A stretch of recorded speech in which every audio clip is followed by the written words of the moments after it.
ಮನಸ್ವಿನಿ ಆಸ್ಪತ್ರೆ ಅರ್ಪಿಸುವ health talk ವಿಶೇಷ ಕಾರ್ಯಕ್ರಮಕ್ಕೆ ಸ್ವಾಗತ. ನಾನು ತಾರವರ್ಕಾಡಿ. ವೀಕ್ಷಕರೇ, ಇವತ್ತಿನ ಕಾರ್ಯಕ್ರಮದಲ್ಲಿ ನಾವು ಮನೋದೈಹಿಕ ಕಾಯಿಲೆಗಳು ಈ ವಿಚಾರದ ಕುರಿತು ಸಾಕಷ್ಟು ಮಾಹಿತಿಯನ್ನು ಪಡೆಯಲಿಕ್ಕಿದ್ದೇವೆ. ಈ ಮಾಹಿತಿಯನ್ನು ಕೊಡೋದಕ್ಕೆ ನಮಗೆ ಕರಾವಳಿಯ ಪ್ರಖ್ಯಾತ ಮನೋವೈದ್ಯರಾಗಿರುವಂತಹ ಡಾಕ್ಟರ್ ರವೀಶ್ ತುಂಗಾಯರೋಡ್ ಇದ್ದಾರೆ. ಬನ್ನಿ ಇವರನ್ನ ಕಾರ್ಯಕ್ರಮಕ್ಕೆ ಸ್ವಾಗತಿಸೋಣ. ಡಾಕ್ಟರ್, ಕಾರ್ಯಕ್ರಮಕ್ಕೆ ಸ್ವಾಗತ. ವೀಕ್ಷಕರೇ, ಈ ದುನಿಯಾದಲ್ಲಿ ಸಾಕಷ್ಟು ಸಮಸ್ಯೆಗಳಿಂದ ಜನರು ಬಳಲ್ತಾ ಇರ್ತಾರೆ. ಆದರೆ ಈ ಮಾನಸಿಕ ಕಾಯಿಲೆ ಬಂದರೆ, ಮನೋದೈಹಿಕ ಕಾಯಿಲೆ ಬಂದರೆ ಕೆಲವರಿಗೆ ಹೇಳ್ಕೊಳ್ಳೋದಕ್ಕೂ ಆಗಲ್ಲ. ಹಾಗೆಯೇ ಈ ಒಂದು ವಸ್ತುಗಳ ವ್ಯಾಮೋಹದ ದುನಿಯಾದಲ್ಲಿ ಅನೇಕ ರೀತಿಯ ಮಾನಸಿಕ ಘಾಸಿಗಳು ಕೂಡ ಆಗುತ್ತೆ. ಇದರಿಂದಾಗಿ ಕೂಡ ಮನೋದೈಹಿಕ ಕಾಯಿಲೆಗಳು ಕೂಡ ಕಂಡುಬರುತ್ತೆ. ಹಾಗಿದ್ರೆ ಏನಿದು ಮನೋದೈಹಿಕ ಕಾಯಿಲೆ? ಈ ಒಂದು ಅರಿಯದೇ ಬರುವಂತಹ ಈ ತೊಂದರೆಗೆ ಕಾರಣ ಏನು, ಪರಿಣಾಮ ಏನಾಗುತ್ತೆ, ಈ ಎಲ್ಲ ವಿಚಾರವನ್ನು ತಿಳ್ಕೊಳ್ಳೋಣ. ಹಾಗೆಯೇ ವೀಕ್ಷಕರಲ್ಲಿ ಒಂದು ವಿನಂತಿ ಏನಂದರೆ, ಡಿಸ್ಪ್ಲೇಯಲ್ಲಿ ನಂಬರ್ ಕೂಡ ಬರ್ತಾ ಇದೆ. ನೀವು ಲೈವಲ್ಲಿ ಮನೋವೈದ್ಯರಿದ್ದಾರೆ, ಅವ್ರ ಜೊತೆ ಮಾತಾಡಬಹುದು. ಅಂದರೆ ಈ ನಂಬರಿಗೆ ಕರೆಯನ್ನು ಮಾಡಿ ಮಾತಾಡ್ಬೋದು. ನಿಮ್ಮ ಎಲ್ಲ ಸಮಸ್ಯೆಯನ್ನು ಮುಕ್ತವಾಗಿ ಹೇಳ್ಕೊಳ್ಬಹುದಾಗಿದೆ. ಡಾಕ್ಟರ್, ಮೊದಲನೇದಾಗಿ ಮನೋದೈಹಿಕ ಕಾಯಿಲೆ ಅಂದರೆ ಏನು ಅಂತ? ಹೌದು, ಮನೋದೈಹಿಕ ಕಾಯಿಲೆ ಅಂತ ಹೇಳಿದರೆ ನಾವು ನಮ್ಮ ಈ ವೈದ್ಯಕೀಯ ಶಾಸ್ತ್ರದಲ್ಲಿ ಹೇಳುವಾಗ ಸೈಕೋಸೊಮ್ಯಾಟಿಕ್ ಡಿಸಾರ್ಡರ್ಸ್ ಅಂತ ಹೇಳ್ತೇವೆ. ಅಂದರೆ ಅದು ನಮಗೆ ಬರುವಾಗ ದೈಹಿಕ ಕಾಯಿಲೆ ಹಾಗೆ ಕಾಣ್ತದೆ. ಬೇಸಿಕಲಿ ಅದೆಲ್ಲ ಮೆಡಿಕಲ್ ಡಿಸಾರ್ಡರ್ಸ್, ಮೆಡಿಕಲ್ ಇಲ್ನೆಸಸ್. ಅದು ಬರುವ ರೀತಿ ಮಾತ್ರ, ಅದಕ್ಕೆ ಕಾರಣ ಮನಸ್ಸಿನ ಕಾರಣದಿಂದ, ಸೈಕ್ ಅಂತ ನಾವೇನು ಹೇಳ್ತೇವೆ, ಮೈಂಡ್ ಅದರ ಕಾರಣದಿಂದ ಬರುವಂಥ ದೈಹಿಕ ಕಾಯಿಲೆಗಳು, ಮೆಡಿಕಲ್ ಇಲ್ನೆಸಸ್, ಸೊಮ್ಯಾಟಿಕ್ ಪ್ರಾಬ್ಲಮ್ಸ್. ಅದಕ್ಕೆ ಸೈಕೋಸೊಮ್ಯಾಟಿಕ್ ಡಿಸಾರ್ಡರ್ಸ್. ಅಂದರೆ ಈ ಉದಾಹರಣೆಗೆ ಹೃದಯಕ್ಕೆ ಸಂಬಂಧಪಟ್ಟ ಕಾಯಿಲೆ ಇರ್ಬೋದು, ಅಥವಾ ಹೊಟ್ಟೆಗೆ ಸಂಬಂಧಪಟ್ಟಂಥ ಇರಿಟೇಬಲ್ ಬೌಲ್ ಸಿಂಡ್ರೋಮ್ ಇರ್ಬೋದು, ಅಥವಾ migraine, common vascular headache migraine ಇರ್ಬೋದು, ಅಥವಾ ಆಸ್ತಮೆ ಇರ್ಬೋದು. ಅದೆಲ್ಲ ದೈಹಿಕ ಕಾಯಿಲೆಗಳು. ಆದರೆ ಅದು ಉಲ್ಬಣವಾಗುವ ರೀತಿ ಮಾತ್ರ ಸೈಕಲಾಜಿಕಲ್ ಸ್ಟ್ರೆಸ್ ಇದ್ದಾಗ ಯಾವ ಕಾಯಿಲೆ, ದೈಹಿಕ ಕಾಯಿಲೆ ಉಲ್ಬಣ ಆಗುತ್ತೆ, ಅವಕ್ಕೆಲ್ಲ ನಾವು ಮನೋದೈಹಿಕ ಕಾಯಿಲೆಗಳು ಅಥವಾ ಸೈಕೋಸೊಮ್ಯಾಟಿಕ್ ಡಿಸಾರ್ಡರ್ಸ್ ಅಂತ ಹೇಳ್ತೇವೆ. ಓಕೆ, ಈಗ ಮನಸ್ಸಿನಿಂದ ಈ ಕಾಯಿಲೆ ಉಂಟಾಗುತ್ತೆ ಅಂತ ಹೇಳಿದ್ರೆ, ಆದರೂ ಕೂಡ ಈ ಮನಸ್ಸಿನಿಂದ ಅದು ಹೇಗೆ ಉಂಟಾಗುತ್ತೆ ಕಾಯಿಲೆಗಳು ಅಂತ? ಹೌದು, ಇದು ಮನಸ್ಸಿಂದ ಉಂಟಾಗೋದು ಕಾಯಿಲೆಯೂ ಹೌದು, ಮನಸ್ಸಿನಿಂದ ಉಲ್ಬಣವಾಗೋದು ಹೌದು. ಅದು ಬೇಸಿಕಲಿ ಅದು ಈ ಕಾಯಿಲೆಗಳೆಲ್ಲ ಮೆಡಿಕಲ್ ಡಿಸಾರ್ಡರ್ಸ್ ಅಂತ ಹೇಳಿದರೆ ಅದು ಅವರಲ್ಲಿ ಇರುತ್ತೆ, ಕಾಯಿಲೆ ಇರುತ್ತೆ, ಕಾಯಿಲೆಗೆ ಅವರು ಪ್ರೋನ್ ಆಗಿರ್ತಾರೆ. ಉದಾಹರಣೆಗೆ ಆಸ್ತಮಾ ಅಂತ ಹೇಳಿದ್ನಲ್ಲ, ಅದು ಒಳ್ಳೆ ಟ್ರೀಟ್ಮೆಂಟ್ ಎಲ್ಲ ತಗೊಂಡು ಎಲ್ಲ ಸಂತೋಷದಲ್ಲಿರ್ತಾರೆ, ಖುಷಿಯಲ್ಲಿರ್ತಾರೆ, ಒಳ್ಳೆ ರೀತಿಯ ಜೀವನ ನಡೆಸ್ಕೊಂಡು ಹೋಗ್ತಾರೆ. ಅದನ್ನು ಸಡನ್ನಾಗಿ ಒಂದು ಸ್ಟ್ರೆಸ್ ಬಂದಾಗ ಆ ಕಾಯಿಲೆ ಉಲ್ಬಣ ಆಗುತ್ತೆ. ಅದು ಸೊಮ್ಯಾಟಿಕ್ ಡಿಸಾರ್ಡರ್ಸ್ ಆದರೂ ಕೂಡ, ಉದಾಹರಣೆಗೆ ಚರ್ಮದ ಕಾಯಿಲೆ ಇರ್ಬೋದು. ಚರ್ಮದ ಕಾಯಿಲೆ ಅಂತ ಇರುತ್ತೆ, ಆದರೆ ಅದು ಉಲ್ಬಣ ಆಗೋದು ಸೈಕಲಾಜಿಕಲ್ ರೀಸನಿಂದ. ಅಥವಾ ಹೃದಯಕ್ಕೆ ಸಂಬಂಧಪಟ್ಟಂಥ ಎಂಜೈನಾ ಅಂತ ಹೇಳ್ಬೋದು, ಅಥವಾ ಮಯೋಕಾರ್ಡ್ ಇನ್ಫಾಕ್ಷನ್. ಒಂದೊಂದು ಸಲ ನಾವು ಹೇಳ್ತೇವೆ, ಓದ್ತೇವೆ ಕೂಡ, ಅದು ಎಲ್ಲ ಒಂದು ಸ್ಟ್ರೆಸ್ ಜಾಸ್ತಿಯಾಗಿ ಹೃದಯಾಘಾತ ಆಯಿತು ಅಂತ. ಅದೆಲ್ಲ ಸೈಕೋಸೊಮ್ಯಾಟಿಕ್ ಡಿಸಾರ್ಡರ್ಸಲ್ಲಿ ಬರುತ್ತೆ. ಅದರಿಂದ ಇದು ಕಾಯಿಲೆ ಪ್ರಾರಂಭವಾಗುವುದು ಮನಸ್ಸಿಂದ, ಹಾಗೂ ಅದು ಉಲ್ಬಣ ಆಗೋದು ಕೂಡ ಮನಸ್ಸಿಂದ. ಆದ್ದರಿಂದ ಅದು ಮನಸ್ಸು ಇದಕ್ಕೆಲ್ಲ ಕಾರಣ ಆಗುತ್ತೆ ಈ ದೈಹಿಕ ಕಾಯಿಲೆಗಳಿಗೆ. ಓಕೆ, ಹಾಗಿದ್ರೆ ಒಂದು ಮನಸ್ಸಿನ ಒತ್ತಡ ಹಾಗೇನೆ ದೈಹಿಕ ಕಾಯಿಲೆಗಳು, ಇದರ ನಡುವಿನ ಸಂಬಂಧ ಏನು ಅಂತ? ಹೌದು, ತುಂಬ ಸಂಬಂಧ ಇದೆ. ಮನಸ್ಸು ಮತ್ತು ದೇಹ ಒಂದೇ ನಾಣ್ಯದ ಎರಡು ಮುಖಗಳಂತ ಹೇಳ್ಬೋದು. ಮನಸ್ಸು ದೇಹ ಬೇರೆ ಬೇರೆ ಮಾಡೋಕ್ಕಾಗೋದಿಲ್ಲ. ನಮ್ಮ ದೇಹದೊಳಗೇ ಮನಸ್ಸಿರುವುದು, ಅಥವಾ ಮನಸ್ಸು ಫುಲ್ಲು ದೇಹದಲ್ಲಿ ಆವೃತವಾಗಿರುವುದು. ಆದ್ದರಿಂದ ಮನಸ್ಸಿಗೆ ತೊಂದರೆ ಆದರೆ ದೇಹಕ್ಕೆ ತೊಂದರೆ ಆಗ್ತದೆ, ದೇಹಕ್ಕೆ ತೊಂದರೆ ಆದರೆ ಮನಸ್ಸಿಗೆ ತೊಂದರೆ ಆಗ್ತದೆ. ಆದ್ದರಿಂದ ಈ ಮನಸ್ಸು ಮತ್ತು ದೇಹ ಅದನ್ನು ಸಪ್ರೇಟ್ ಮಾಡಲಿಕ್ಕೆ ಆಗೋದಿಲ್ಲ. ಅದು ಸೈಕ್ ಆ್ಯಂಡ್ ಸೋಮಾ ಆರ್ ಟುಗೆದರ್. ದೇಹ ಮತ್ತು ಮನಸ್ಸು ಒಟ್ಟೊಟ್ಟಿಗೆ ಇರುತ್ತೆ. ಆದ್ದರಿಂದ ಮನಸ್ಸಿಗೇನಾದರೂ ಟೆನ್ಷನ್, ಸ್ಟ್ರೆಸ್ ಆದಾಗ ಅದು ದೇಹದಲ್ಲಿ ಕಾಣಿಸ್ಕೊಳ್ತದೆ, ದೇಹದ ಸಿಂಪ್ಟಮ್ಸ್ ಎಲ್ಲ ಉಲ್ಬಣ ಆಗುತ್ತೆ. ಉದಾಹರಣೆಗೆ ನಾವು ಈ ವೈದ್ಯಕೀಯ ನೆಲೆಯಲ್ಲಿ ಹೇಳೋದಾದರೆ ಇದಕ್ಕೆ ವೈಜ್ಞಾನಿಕ ಕಾರಣಗಳು ಬೇಕಾದಷ್ಟಿವೆ. ಈ ಮನಸ್ಸನ್ನುವಂಥದ್ದು ನಮ್ಮ ಯೋಚನೆ, ಭಾವನೆ, ವರ್ತನೆಗೆ ಸಂಬಂಧಪಟ್ಟದ್ದು. ಅದರಲ್ಲಿ ಭಾವನೆಗಳು, ಈ ಸ್ಟ್ರೆಸ್, ಒತ್ತಡ ಜಾಸ್ತಿ ಆದಾಗ ನಮ್ಮ ಭಾವನೆ ವ್ಯತ್ಯಾಸ ಆಗುತ್ತೆ. ಈ ಭಾವನೆಗಳಿಗೆ ನಮ್ಮ ಮೆದುಳಿನಲ್ಲಿ ಒಂದು ಕೇಂದ್ರ ಉಂಟು, ಅದಕ್ಕೆ ನಾವು ಲಿಂಬಿಕ್ ಸಿಸ್ಟಮ್ ಅಂತ ಹೇಳ್ತೇವೆ. ನಮ್ಮ ಟೆಂಪರಲ್ ಲೋಬಲ್ಲಿ ಅದು ಲಿಂಬಿಕ್ ಸಿಸ್ಟಮ್ ಅಂತ ಇರುತ್ತೆ. ಆ ಲಿಂಬಿಕ್ ಸಿಸ್ಟಮ್ ಅನ್ನುವಂಥದ್ದು ನಮ್ಮ ಭಾವನೆಗಳನ್ನೆಲ್ಲ ಕಂಟ್ರೋಲ್ ಮಾಡುವಂಥ ಒಂದು ಸೆಂಟರ್, ಕೇಂದ್ರ. ನಮ್ಮಲ್ಲಿ ಭಾವನೆಗಳು ಜಾಸ್ತಿ ಆದಾಗ, ಒತ್ತಡಗಳು ಜಾಸ್ತಿ ಆದಾಗ ಅದು ಲಿಂಬಿಕ್ ಸಿಸ್ಟಮನ್ನು ಸ್ಟಿಮ್ಯುಲೇಟ್ ಮಾಡುತ್ತೆ. ಆ ಲಿಂಬಿಕ್ ಸಿಸ್ಟಮಿಂದ ಹೈಪೋಥಾಲಮಿಸ್, ಹೈಪೋಥಾಲಮಿಸಿಂದ ಪಿಟ್ಯೂಟರಿ ಅಂದರೆ ಎಡ್ರಿನಲ್ ಗ್ಲ್ಯಾಂಡ್. ಎಡ್ರಿನಲ್ ಗ್ಲ್ಯಾಂಡಿಂದ ಹಾರ್ಮೋನ್ಸ್, ಎಡ್ರಿನಾಲಿನ್ ಇರ್ಬೋದು ಅಥವಾ ಕಾರ್ಟಿಸಾಲ್ ಇರ್ಬೋದು, ACTH ಇರ್ಬೋದು, ಅದೆಲ್ಲ ಕಾರ್ಟಿಕೋಸ್ಟಿರಾಯ್ಡ್ಸ್ ನಮ್ಮ ದೇಹದಲ್ಲೆಲ್ಲ ಅದು ಸಿಂಪಥೆಟಿಕ್ ಆ್ಯಕ್ಟಿವಿಟಿ ಅಂತ ಹೇಳ್ತೇವೆ, ಅದು ಉಲ್ಬಣ ಆಗುತ್ತೆ. ಆ ಸಿಂಪಥೆಟಿಕ್ ಆ್ಯಕ್ಟಿವಿಟಿ ಜಾಸ್ತಿ ಆದಾಗ ನಮಗೆ ಎದೆ ಬಡಿತ ಜಾಸ್ತಿ ಆಗೋದು, ಹೊಟ್ಟೆಯಲ್ಲಿ ತಳಮಳ ಆಗುವಂಥದ್ದು, ಕೈಕಾಲೆಲ್ಲ ನಡ್ಕ ಬರುವಂಥದ್ದು, ಬೆವರುವಂಥದ್ದು, ಅದೆಲ್ಲ ಸಿಂಪ್ಟಮ್ಸ್ ನಾವು ನೋಡ್ತೇವೆ. ಅದು ಒಂದು ಈ ದೇಹದ ಭಾಗದಲ್ಲಿ ಕಾನ್ಸಂಟ್ರೇಟ್ ಆದಾಗ ಆ ಸಿಂಪ್ಟಮ್ಸ್ ಅಲ್ಲಿಗೆ ಆ ಒಂದು ಭಾಗದ ಸಿಂಪ್ಟಮ್ಸ್ ಜಾಸ್ತಿ ಕಾಣ್ತೇವೆ. ಉದಾಹರಣೆಗೆ ಎಂಗ್ಸೈಟಿ ಜಾಸ್ತಿಯಾಗಿ ನನಗೆ ನಾಳೆ ಇಂಟರ್ವ್ಯೂಗೆ ಹೋಗಬೇಕಂತ ಇದ್ದರೆ ನನಗೆ ಹೆಚ್ಚು ಪಾಯ್ಖಾನೆಗೆ ಹೋಗ್ಬೋದು, ಅಥವಾ ನನ್ನ ಹೊಟ್ಟೆ ಸರಿಯಿಲ್ಲದೆ ಪದೇ ಪದೇ ಮೂತ್ರಕ್ಕೆ ಹೋಗುವಂಥದ್ದು. ಆ್ಯಕ್ಚುಲಿ ಅವರಿಗೆ ಏನು ಕಾಯಿಲೆಗಳು ಅಂಥದ್ದು ಇರೋದಿಲ್ಲ, ಆದರೂ ಕೂಡ ಅವರಿಗೆ IBS ಇರಿಟೇಬಲ್ ಬೌಲ್ ಸಿಂಡ್ರೋಮ್ ಆಗ್ಬೋದು, ಅಥವಾ ಉಸಿರಾಟ ಆಡಲಿಕ್ಕೆ ಕಷ್ಟಾಗಿ ಎದೆಯೆಲ್ಲ ತುಂಬಿ ಬಂದಾಗಿ ಎದೆಯಲ್ಲಿ ನೋವು ಬರುವಂಥದ್ದು, ಅಥವಾ ಕೈಯಲ್ಲೆಲ್ಲ ಜುಮ್ ಆಗುವಂಥದ್ದು, ಇದೆಲ್ಲ. ಅಥವಾ ಅವರಿಗೆ ಸ್ಟ್ರೆಸ್ ಜಾಸ್ತಿಯಾಗಿ ಮೈಗ್ರೇನ್ ಬರುವಂಥದ್ದು, ವ್ಯಾಸ್ಕ್ಯುಲರ್ ಹೆಡ್ಏಕ್ ಅಂತ ಹೇಳ್ತೇವೆ. ಹಾಗೆ ಇದು ಭಾವನೆಗಳಿಂದ ಸ್ಟಾರ್ಟ್ ಆಗಿರುವಂಥದ್ದು, ಅದು ಕಡೆಗೆ ನಮ್ಮ ದೈಹಿಕ ಸಿಂಪ್ಟಮ್ಸಲ್ಲಿ ಹೊರಗೆ ಬರ್ತದೆ. ಒಂದೊಂದು ಕೊಂಡಿ ಥರ ಅದು ವರ್ಕ್ ಆಗುತ್ತೆ ಅಂತ. ಹಾಗಿದ್ರೆ ಈ ಒಂದು ಕಾಯಿಲೆ ಬಂದದ್ದೇ ಗೊತ್ತಾಗಲ್ಲ, ಈ ಮನೋಕಾಯಿಲೆಯ ಲಕ್ಷಣಗಳು ಹೇಗಿರುತ್ತೆ, ಯಾವ ರೀತಿಯಲ್ಲಿರುತ್ತೆ? ಈ ಸೈಕೋಸೊಮ್ಯಾಟಿಕ್ ಡಿಸಾರ್ಡರ್ಸಲ್ಲಿ ಲಕ್ಷಣಗಳಂತ ಹೇಳಿದರೆ ಅದು ದೈಹಿಕ ಲಕ್ಷಣಗಳೇ ಹೆಚ್ಚಾಗಿ ನಮಗೆ ನಾವು ನೋಡುವಂಥದ್ದು ದೈಹಿಕ ಲಕ್ಷಣಗಳು. ಆ ದೈಹಿಕ ಲಕ್ಷಣಗಳಿಂದ ಬಂದಾಗ ನಾವು ಅದು ಪ್ರಥಮವಾಗಿ ವಾದ ಇಲ್ಲದೆ, ಯಾವುದೇ ಒಂದು ಹೆಸಿಟೇಷನ್ ಇಲ್ಲದೆ ನಾವು ಅದಕ್ಕೆ ಸಂಬಂಧಪಟ್ಟಂಥ ದೈಹಿಕ ಕಾಯಿಲೆಯನ್ನು ರೂಲ್ ಔಟ್ ಮಾಡಲೇಬೇಕು.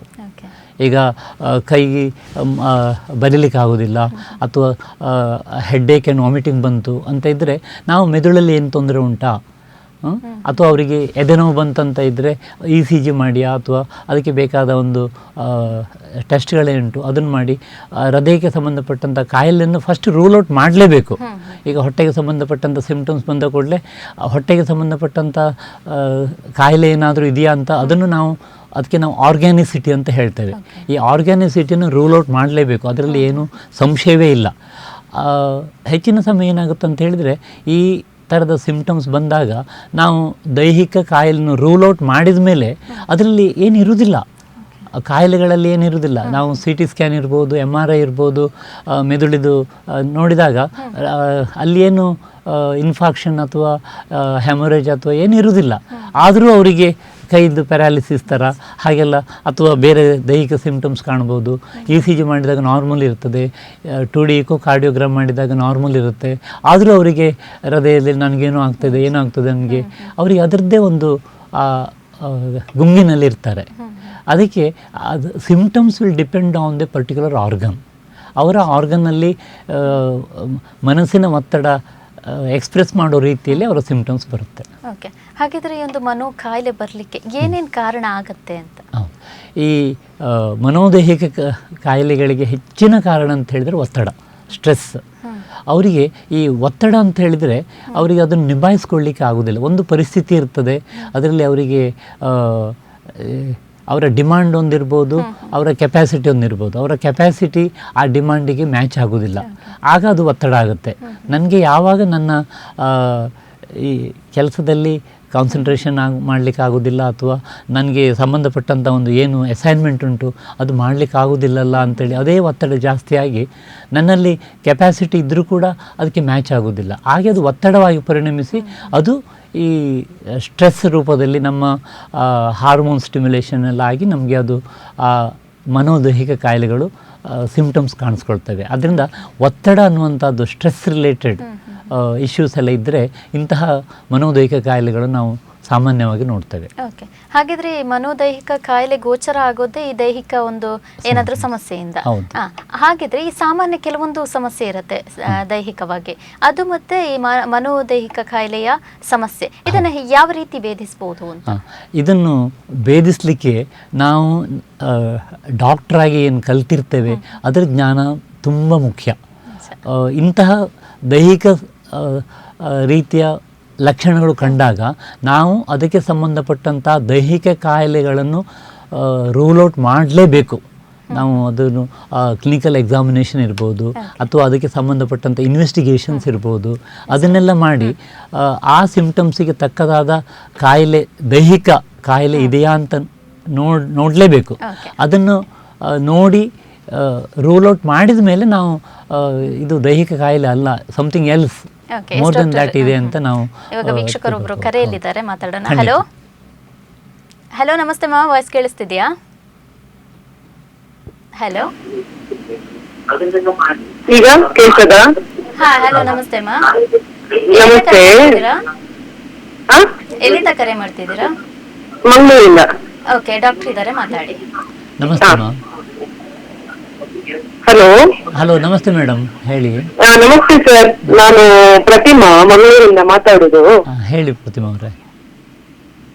ನನಗೆ ನಿಮ್ಮ ಪ್ರೋಗ್ರಾಮ್ ತುಂಬಾ ಒಳ್ಳೇದಾಯ್ತು. ನಿಮ್ಮ ಲಾಸ್ಟ್ ಎಪಿಸೋಡ್ಸ್ ಎಲ್ಲ ನೋಡ್ತಾ ಇದ್ದೆ.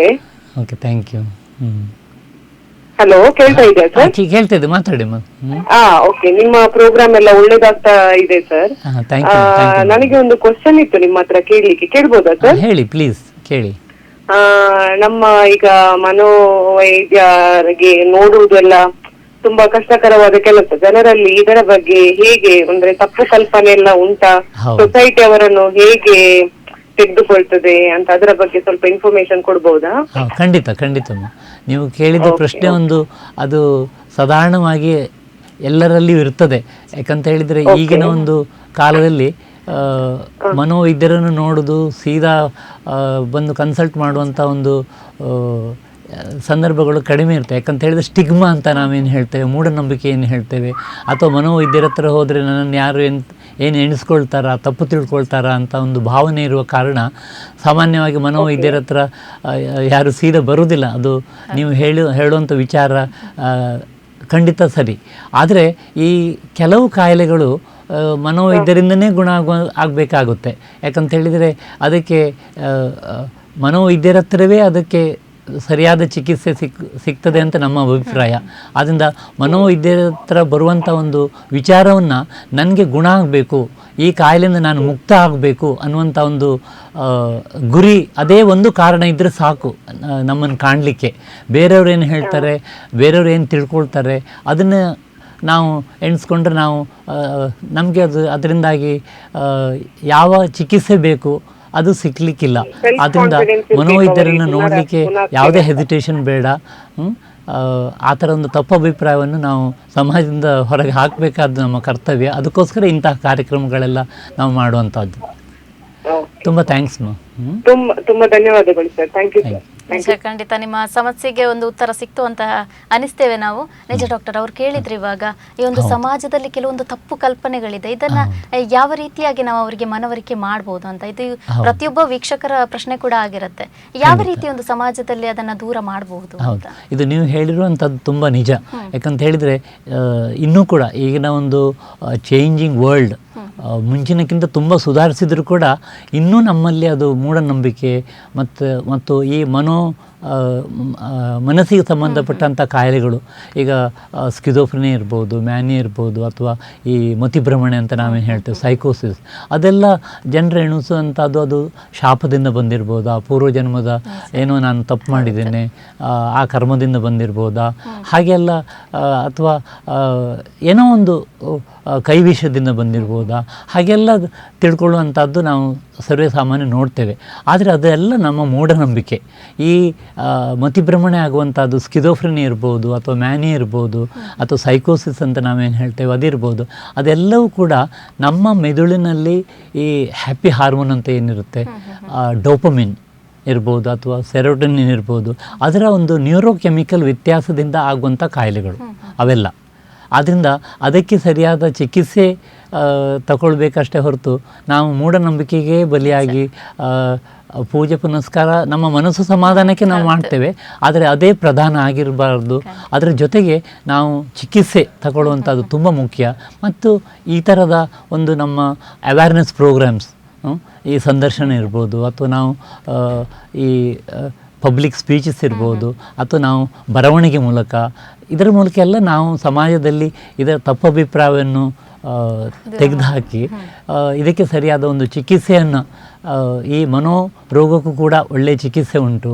ಬರೀ ಮೆಡಿಸಿನ್ ಕೊಡೋದು ಮಾತ್ರ ಅಲ್ಲ, ಅವರಿಗೆ ಸಮಾಧಾನ ಹೇಳುವಂಥದ್ದು, ಕೌನ್ಸೆಲಿಂಗ್, ಸಾಂತ್ವನ ಮತ್ತು ಸೈಕಲಾಜಿಕಲ್ ಥೆರಪೀಸ್, ಮದ್ದಿಲ್ಲದೆ ಕೂಡ ಮದ್ದಿನ ಒಟ್ಟಿಗೆ ಮದ್ದು ಮಾತು ಎರಡೂ ಒಟ್ಟಿಗೆ ಸೇರಿ ನಮ್ಮ ಮನಸ್ಸಿನ ಕಾಯಿಲೆಗಳನ್ನು ಖಂಡಿತವಾಗಿ ದೂರ ಮಾಡಲಿಕ್ಕೆ ಆಗ್ತದೆ, ಅದಕ್ಕೂ ಚಿಕಿತ್ಸೆ ಇದೆ ಅನ್ನುವಂಥದ್ದು ನಮ್ಮ ಸಮಾಜಕ್ಕೆ ಗೊತ್ತಾಗಬೇಕು.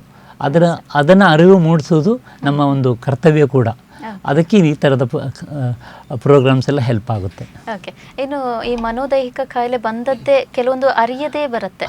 ಹಾಗಿದ್ರೆ ಯಾವ ಸಂದರ್ಭದಲ್ಲಿ ಒಂದು ಮನೋವೈದ್ಯರನ್ನ ಕಾಣಬೇಕಾಗತ್ತೆ? ಹೌದು, ನೀವು ಕೇಳೋ ಪ್ರಶ್ನೆ ಒಂದು ತುಂಬ ಉತ್ತಮ ಥರದ್ದಂತ ಎಣಿಸ್ತೇನೆ. ಯಾಕಂತ ಹೇಳಿದರೆ ಅದು ಕಾಯಿಲೆ ಇದು ಸೈಕೋಸೊಮ್ಯಾಟಿಕ್ ಡಿಸಾರ್ಡರ್ಸ್, ಮನೋದೈಹಿಕ ಕಾಯಿಲೆ ಬಂದಾಗ ಅದನ್ನು ಮನೋದೈಹಿಕ ಅಂತ ಯಾರು ತಿಳ್ಕೊಳ್ಳೋ ಸಂದರ್ಭ ಬರೋದಿಲ್ಲ. ಯಾಕಂತ ಹೇಳಿದರೆ symptoms will be somatic symptoms, ಅಂದರೆ ಫಿಸಿಕಲ್ ಸಿಂಪ್ಟಮ್ಸ್. ಆ ಫಿಸಿಕಲ್ ಸಿಂಪ್ಟಮ್ಸ್ ಇದ್ದಾಗ ಯಾರು ಕೂಡ ಡೈರೆಕ್ಟಾಗಿ ಸೈಕಿಯಾಟ್ರಿಸ್ಟ್ ಹತ್ರ ಹೋಗೋ ಪ್ರಶ್ನೆಯೇ ಬರೋದಿಲ್ಲ. ಅವರ ಫ್ಯಾಮಿಲಿ ಡಾಕ್ಟರ್ ಇರ್ಬೋದು, ಅಥವಾ ಹತ್ತಿರದ ಆಸ್ಪತ್ರೆ ಇರ್ಬೋದು, ಅಥವಾ ಎಮರ್ಜೆನ್ಸಿ ಇರ್ಬೋದು, ಅಲ್ಲಿಗೆ ಹೋಗ್ತಾರೆ. ಅಲ್ಲಿಗೆ ಹೋಗೋದು ಕೂಡ ನ್ಯಾಚುರಲ್ಲೇ. ಯಾಕಂತ ಹೇಳಿದರೆ ದೇಹದಲ್ಲಿ ತೊಂದರೆ ಕಂಡಾಗ ನಾವು ಡಾಕ್ಟರ್ ಹತ್ರ ಹೋಗ್ತೇವೆ. ಅದು ನಮ್ಮ ಫ್ಯಾಮಿಲಿ ಡಾಕ್ಟರ್ ಆಗ್ಬೋದು, ಯಾವುದೇ ಡಾಕ್ಟರ್ ಆಗ್ಬೋದು. ಅಲ್ಲಿ ಹೋದಾಗ ಅವರು ತಪಾಸಣೆ ಮಾಡಿದ ಮೇಲೆ ಅವರಿಗೆ ಏನು ಕಂಡು ಬರೋದಿಲ್ಲ, ದೈಹಿಕ ಕಾಯಿಲೆ ಕಂಡು ಬರೋದಿಲ್ಲ. ಅದಕ್ಕೆ ಬೇಕಾದ ಇನ್ವೆಸ್ಟಿಗೇಷನ್ಸ್ ಇರ್ಬೋದು. ಅದೆಲ್ಲ ಆದಮೇಲೆ ಫಿಸಿಕಲ್ ಇಲ್ನೆಸ್, ಮೆಡಿಕಲ್ ಇಲ್ನೆಸ್ ಏನೂ ಇಲ್ಲ ಅಂತ ದೃಢಪಟ್ಟ ನಂತರ ಅದು ನಾವು ಬೇರೆ ಏನಿರ್ಬೋದು. ಯಾಕಂತ ಹೇಳಿದರೆ ಏನಾದರೂ ನಮ್ಮ ದೇಹದಲ್ಲಿ ಬದಲಾವಣೆ ಆಗಬೇಕಾದ್ರೆ ಅದರಲ್ಲಿ ಏನಾದರೂ ಒಂದು ಕಾರಣ ಇರಲೇಬೇಕು. ಅದು ದೈಹಿಕ ಕಾಯಿಲೆಯ ಕಾರಣ ಅಲ್ಲದಿದ್ದರೆ ಮತ್ತೆ ಉಳಿದಿರುವುದೇನು ಫಂಕ್ಷನಲ್ ಅಂತ ಹೇಳಿದರೆ ಮನಸ್ಸಿಗೆ ಸಂಬಂಧಪಟ್ಟದ್ದು. ಯಾಕಂತೇಳಿ ದೇಹ ಮತ್ತು ಮನಸ್ಸು ಎರಡು ಒಂದೇ. ದೈಹಿಕ ಕಾಯಿಲೆ ಇಲ್ಲ ಅಂದಮೇಲೆ ಮತ್ತೆ ಯಾಕೆ ಅವರಿಗೆ ಆ ಸಿಂಪ್ಟಮ್ಸ್ ಬರುತ್ತೆ ಅಂತ ನಾವು ಮುಂದೆ ಹೋಗಿ ಅದನ್ನು ಅನಾಲಿಸಿಸ್ ಮಾಡುವಾಗ ಅದು ಸೈಕಲಾಜಿಕಲ್ ಇರ್ಬೋದು ಅನ್ನುವಂಥದ್ದು ನಮ್ಮ ಮನಸ್ಸಿಗೆ ಬರುತ್ತೆ. ಅದನ್ನು ನಾವು ಪರಿಶೀಲನೆ ಮಾಡಿದಾಗ ಅಲ್ಲಿ ಏನೋ ಕಾಣ್ತದೆ ನಮಗೆ. ಆ ಟೈಮಲ್ಲಿ ಈ ಫ್ಯಾಮಿಲಿ ಡಾಕ್ಟರ್ಸ್ ಇರ್ಬೋದು, ಅಥವಾ ಕನ್ಸಲ್ಟೆಂಟ್ಸ್ ಇರ್ಬೋದು, ಅಥವಾ ಆಸ್ಪತ್ರೆಯಲ್ಲಿ ಇರ್ಬೋದು, ಅವರಿಗೆ ಈ ದೈಹಿಕ ಕಾಯಿಲೆಗಳು ಕಾಣದಾಗ ಅವರು ಸೈಕಿಯಾಟ್ರಿಸ್ಟ್ ಹೆಲ್ಪ್, ಮನೋವೈದ್ಯರ ಸಹಾಯವನ್ನು ಆ ಟೈಮಲ್ಲಿ ಪಡಿಬೇಕಾಗುತ್ತೆ. ಓಕೆ, ಇನ್ನು ಮಾನಸಿಕ ಒತ್ತಡದಿಂದಾಗಿ ಅನೇಕ ರೋಗಗಳು ಬರುತ್ತೆ ಅಂತ ಹೇಳಿದ್ರೆ, ಹಾಗಿದ್ರೆ ಯಾವ ರೀತಿಯ ಒತ್ತಡ ಇದಕ್ಕೆ ಕಾರಣ ಆಗುತ್ತೆ? ಈ ಮಾನಸಿಕ ಒತ್ತಡ ಅಂತ ಹೇಳಿದರೆ ನಾವು ಸುಲಭದಲ್ಲಿ ಹೇಳೋದಾದರೆ ಸ್ಟ್ರೆಸ್, ಟೆನ್ಷನ್ ಅಂತ ಹೇಳ್ತೇವೆ.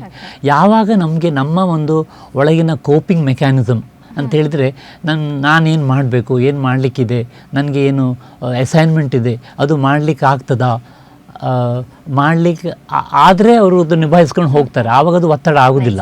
ಯಾವಾಗ ನನ್ನ ಕೋಪಿಂಗ್ ಮೆಕ್ಯಾನಿಸಮ್ ಫೇಲ್ ಆಗುತ್ತೆ, ನನಗೆ ಆ ಒಂದು ಪರಿಸ್ಥಿತಿಯನ್ನು ಕೋಪಪ್ ಮಾಡಲಿಕ್ಕೆ ಆಗೋದಿಲ್ಲ, ಆವಾಗ ನನ್ನ ಒಳಗಡೆ ಒಂದು ಹೆದರಿಕೆ ಪ್ರಾರಂಭ ಆಗ್ತದೆ. ಅಲ್ಲಿ ನನಗೆ ಆಗೋದಿಲ್ಲ ಅನ್ನುವಂಥ ಒಂದು ಮನಸ್ಸಿನಲ್ಲಿ ಕಲ್ಪನೆ ಬಂದಾಗ ಟೆನ್ಷನ್, ಸ್ಟ್ರೆಸ್ ಏನು ಹೇಳ್ತೇವೆ, ಒತ್ತಡ, ಅದು ಅವರಿಗೆ ರಿಯಲೈಸ್ ಆಗುತ್ತೆ. ಆ ಒತ್ತಡ ಜಾಸ್ತಿ ಉಲ್ಬಣ ಆದಾಗ ಈ ಥರದ ಒಂದು ದೈಹಿಕ ಸಿಂಪ್ಟಮ್ಸ್ ಬರುತ್ತೆ. ಹಾಗೆ ದೈಹಿಕ ಸಿಂಪ್ಟಮ್ಸ್ ಒಟ್ಟಿಗೆ, ಲಕ್ಷಣಗಳೊಟ್ಟಿಗೆ ಮಾನಸಿಕ ಲಕ್ಷಣಗಳು ಕೂಡ ಇರುತ್ತೆ. ಅವರಿಗೆ ಹೆದರಿಕೆ ಆಗುವಂಥದ್ದು, ಎದೆಬಡಬಡ ಆಗುವಂಥದ್ದು, ಅಥವಾ ಕಾನ್ಸಂಟ್ರೇಷನ್ ಇಲ್ಲ ಅಂತ ಅನಿಸೋದು, ಅಥವಾ ಅವರಿಗೆ ನೆನಪು ಹೋಗ್ತದೆ ಅಂತ ಅನಿಸೋದು, ಅಥವಾ ಅವರಿಗೆ ಡಿಪ್ರೆಷನ್ ಆಗೋದು, ಖಿನ್ನತೆ ಅಂತ ಅನಿಸ್ಬೋದು. ಹಾಗೆ ಬೇರೆ ಬೇರೆ ನಾನಾ ರೀತಿಯ ಲಕ್ಷಣಗಳು ಇದರಲ್ಲಿ ಕಂಡುಬರ್ತವೆ. ಹಾಗೂ ಅದನ್ನೆಲ್ಲ ಯಾವಾಗ ನಮಗೆ ಕೋಪಪ್ ಮಾಡಲಿಕ್ಕೆ ಆಗೋದಿಲ್ಲ, ಆ ಸಮಯದಲ್ಲಿ ಒತ್ತಡ ಬರುತ್ತೆ. ಆ ಒತ್ತಡದಿಂದ ಇದೆಲ್ಲ ಈ ಕಾಯಿಲೆಗಳೆಲ್ಲ ಉಲ್ಬಣ ಆಗುತ್ತೆ. ಓಕೆ ಡಾಕ್ಟರ್, ಮತ್ತೊಬ್ಬರು ವೀಕ್ಷಕರು ಕರೆಯಲ್ಲಿದ್ದಾರೆ. ಹಲೋ ಹಲೋ ಹಲೋ ಹಲೋ, ನಮಸ್ತೆ ಅಮ್ಮ, ಎಲ್ಲಿಂದ ಕಾಲ್ ಮಾಡ್ತಿದ್ದೀರಾ? ನಮಸ್ತೆ, ನಾನು ಬೆಂಗಳೂರಿಂದ ಕಾಲ್ ಮಾಡ್ತಿರೋದು. ಓಕೆ, ಪ್ರಖ್ಯಾತ ಮನೋವೈದ್ಯರಿದ್ದಾರೆ, ಮಾತಾಡಿ. ಹಲೋ ಡಾಕ್ಟರ್, ನಮಸ್ತೆ. ನಮಸ್ತೆ ಡಾಕ್ಟರ್, ನಾನು ನಿಮ್ಮ ಪ್ರೋಗ್ರಾಮ್ ಎಲ್ಲ ನೋಡ್ತಾ ಇರ್ತೇನೆ. ನಾನು ಅಂದ್ರೆ ವರ್ಕಿಂಗ್ ವುಮೆನ್, ನಾನು ಕೆಲ್ಸಕ್ಕೆ ಸಹ ಹೋಗ್ತೇನೆ. ಅಂದ್ರೆ ಮನೇಲಿ ಸಹ ಮಾಡ್ಬೇಕು, ಕೆಲ್ಸಕ್ಕೆ ಸಹ ಹೋಗ್ಬೇಕು. ತುಂಬಾ ಸ್ಟ್ರೆಸ್ ಆಗ್ತದೆ. ಬೆಳಗ್ಗೆ ಬೇಗ ಕೆಲ್ಸಕ್ಕೆ ಹೋಗ್ಬೇಕು, ಮತ್ತೆ ಮನೆಯಲ್ಲಿ ಬಂದು ಮಾಡ್ಬೇಕು. ಈ ವರ್ಕ್ ಲೈಫ್ ಮತ್ತೆ ಮನೆಯದು ಪರ್ಸನಲ್ ಲೈಫ್ ಅನ್ನ ಹೇಗೆ ಬ್ಯಾಲೆನ್ಸ್ ಮಾಡ್ಬೋದು ಡಾಕ್ಟರ್? ಹೌದು, ಇದೊಂದು ನೀವೊಂದು ತುಂಬ ಒಳ್ಳೆ ಕ್ವಶನ್ ಕೇಳಿದಿರಿ. ಇದು ಸಾಧಾರಣವಾಗಿ ಈಗಿನ ಒಂದು ಪ್ರಚಲಿತ ಸಮಾಜದಲ್ಲಿ ಇದು ಹೆಚ್ಚಿನ ಹೆಂಗಸರು ಫೇಸ್ ಮಾಡುವಂಥದ್ದು. ಒಂದು ಕಡೆಯಲ್ಲಿ ನಿಭಾಯಿಸಬೇಕು, ಇನ್ನೊಂದು ಕಡೆಯಲ್ಲಿ ಕೆಲಸಕ್ಕೆ ಹೋಗಬೇಕು, ಮತ್ತು ಮಕ್ಕಳನ್ನು ನೋಡಬೇಕು, ಅವರ ವಿದ್ಯಾಭ್ಯಾಸ ನೋಡಬೇಕು. ಹಾಗೆ ಈ ವರ್ಕ್ ಪ್ಲೇಸಲ್ಲಿ ಇದನ್ನು ಬ್ಯಾಲೆನ್ಸ್ ಮಾಡುವಂಥದ್ದು ತುಂಬ ಚಾಲೆಂಜಿಂಗ್. ಅದು ನೀವು ಹೇಳುವಂಥದ್ದು 100% ಸತ್ಯ. ಆದರೂ ಕೂಡ ಅದನ್ನು ಬ್ಯಾಲೆನ್ಸ್ ಮಾಡಿಕೊಳ್ಬೇಕಾದ ಒಂದು ಅನಿವಾರ್ಯ ಪರಿಸ್ಥಿತಿ ಇರುತ್ತೆ.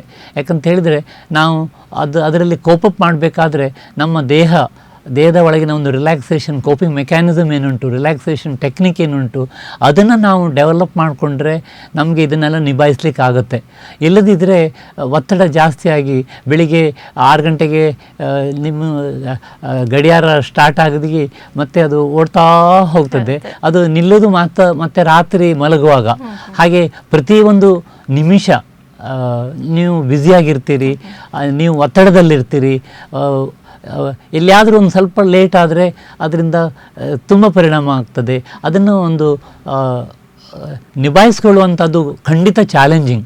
ಆದ್ದರಿಂದ ಈ ವರ್ಕ್ ಪ್ಲೇಸಲ್ಲಿ ಈ ಒತ್ತಡ ನಿವಾರಣೆ ಅನ್ನುವಂಥದ್ದೇ ಒಂದು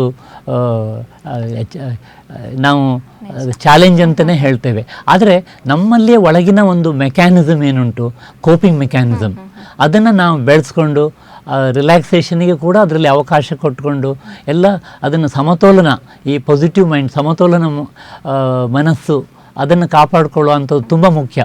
ಇದರಲ್ಲಿ ನಮಗೆ ಹೆಲ್ಪ್ ಆಗುವಂಥದ್ದು ಮೇಡಮ್ 3.